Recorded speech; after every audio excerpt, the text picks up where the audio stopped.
Досега заедничкиот македонско-грчки експертски комитет ги разгледал учебниците по историја и географија за основно и средно образование. Станува збор за најобемниот и најпроблематичниот аспект од работата на ова тело, чие функционирање е предвидено со Преспанскиот договор.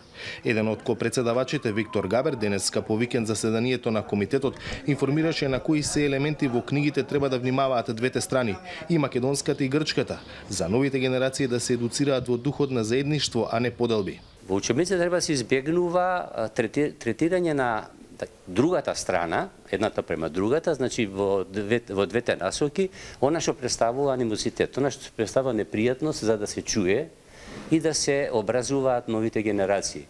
Така да, ако имате еден настан кој што бил немил за едната страна, да не биде веќе така третиран. Словенската маса кога дошлове се населила на територија на тоа Источно Римско царство.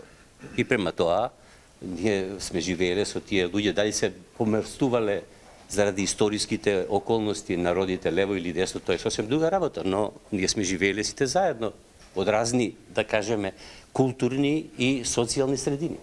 Многу периоди не врзуваат, па соседи сме, беше неговиот одговор на прашањето кои точки се сврзници во историјата на двете земји. И Габер потврди дека станува збор за огромен материјал, поради што и грчката страна неколку пати побарала одложување на состанокот.